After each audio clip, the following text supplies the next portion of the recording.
आप सबों को शारदीय नवरात्रि की हार्दिक शुभकामनाएं। एक लंबे अंतराल के बाद मैं माँ जगत जननी के प्रादुर्भाव विषय को आप लोगों के समक्ष लेकर आई हूँ। आदिशक्ति जगजननी माँ दुर्गा का स्मरण आते ही एक शक्तिशाली अस्त्र शस्त्रों से सुसज्जित, सिंह पर आरूढ़, सौम्य मुख, मातृशक्ति का दृश्य नेत्रों के सामने आता है। आइए जानते हैं इस महाशक्ति का प्रादुर्भाव कैसे और क्यों हुआ। श्री दुर्गा सप्तशती में अखिल विश्वजननी के प्राकट्य की कथा है, जब देवों और असुरों के मध्य 100 वर्षों तक युद्ध हुआ, जिसका नेतृत्व देवों की ओर से देवराज इंद्र कर रहे थे और असुरों का असुरराज महिषासुर। इतने वर्षों तक युद्ध चलने के उपरांत देवताओं का पराजय हुआ और असुर स्वर्गलोक पर अपना आधिपत्य कर लिए। पराजित शक्तिहीन देवतागण दुखी हो सृष्टि के रचयिता ब्रह्मदेव के पास जा अपनी दुर्दशा बता समाधान की प्रार्थना की।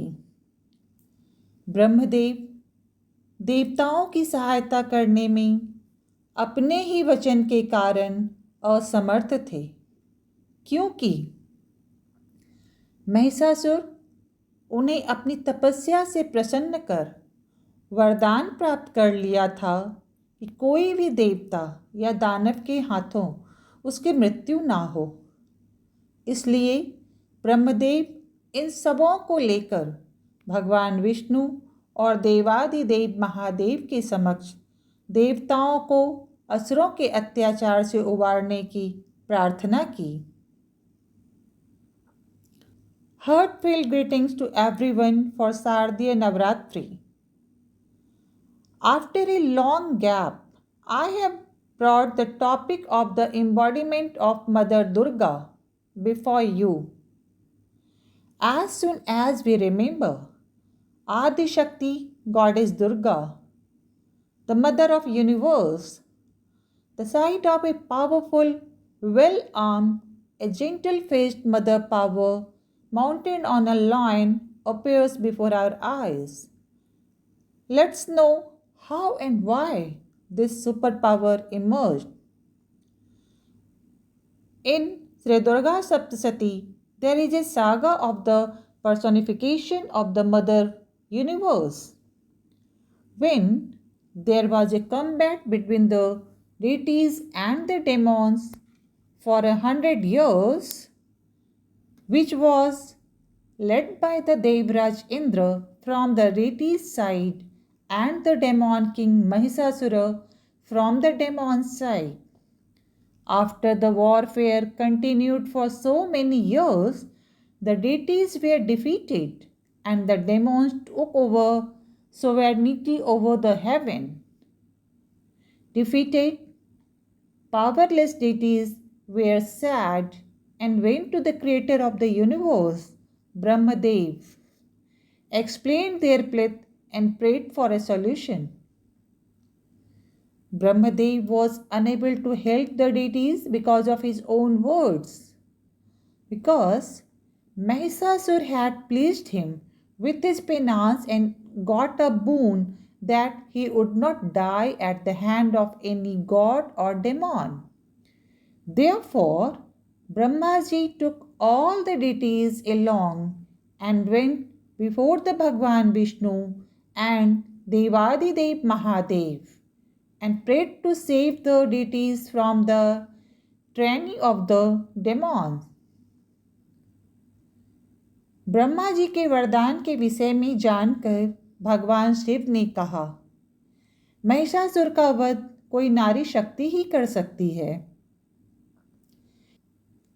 देवताओं के वचन सुन अत्यंत कोप में भरे भगवान विष्णु के मुख से एक महान तेज प्रकट हुआ और इसी प्रकार भगवान शिव और ब्रह्मदेव तथा सभी देवताओं से भी बड़ा भारी तेज प्रकट हुआ।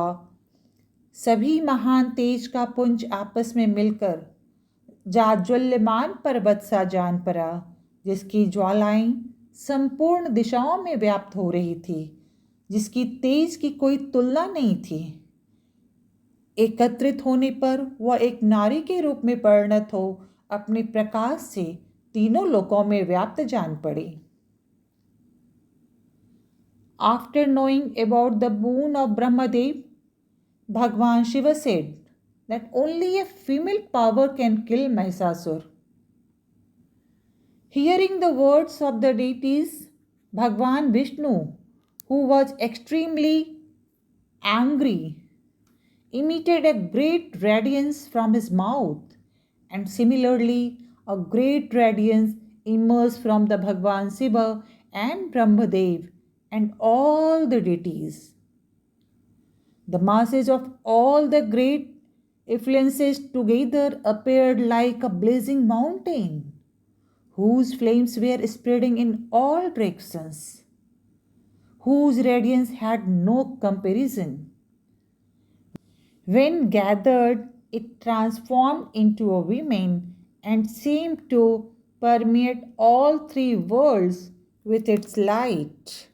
अब जानते हैं किस भगवान और किस देवता के तेज से देवी के शरीर का कौन सा अंग प्रकट हुआ।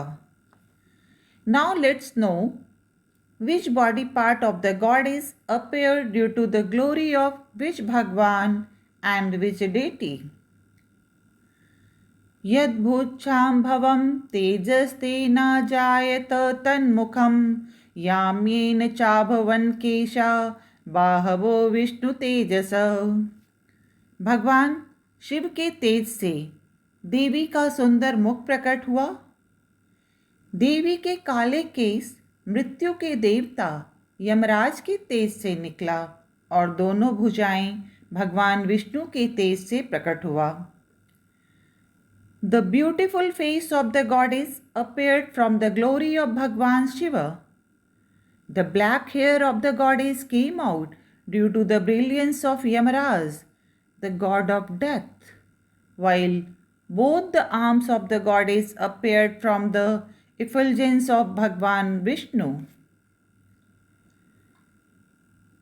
सौम्येन अस्तन्यो युग्मं मध्यम चंद्रेण चाभवत वारुणेन च जंघोरु नितंबस्तेजस भुवा।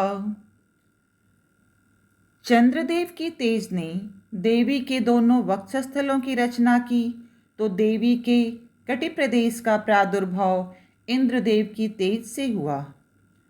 वरुण के तेज से जंघा और पिंडली तथा पृथ्वी के तेज से नितंब भाग प्रकट हुआ। The brilliance of Chandradev created both the breast of the goddess, while the west region of the goddess came into existence from the brilliance of Indradev. The thigh and calf appeared due to the glory of Bhagwan Varun, and the buttocks appeared due to the glory of the earth. Brahmanasya tejasa pado tadangulyorka tejasa वसूनां च करांगुल्य कौबेरेण च नासिका। ब्रह्मा जी के तेज से देवी के दोनों चरणों की उत्पत्ति हुई तो सूर्य देव के तेज से इनके दोनों पैरों की उंगलियों की रचना हुई। वहीं उनके दोनों हाथों की उंगलियां वसुओं के तेज से उत्पन्न हुआ और नासिका कुबेर देव के तेज से बना। Both the feet of the goddess were created by the power of Bhagwan Brahma, and the toes of both her feet were created by the radiance of Surya Dev. The fingers of both hands arose from the effulgence of the Vasus, and the nose was created by the luster of Kuber Dev. Tasyastu danta sambhuta prajapatyena tejasa नयनंत्रियत्यं जज्ञे तथा पावक तेजसा। प्रजापति ब्रह्मा की तेज ने उज्ज्वल श्वेत दंतों की रचना की तो देवी की तीनों नेत्रों की रचना अग्निदेव के तेज के कारण हुआ। The glare of Prajapati Brahma made bright white teeth. The three eyes of goddess were created by the brilliance of Agnidev.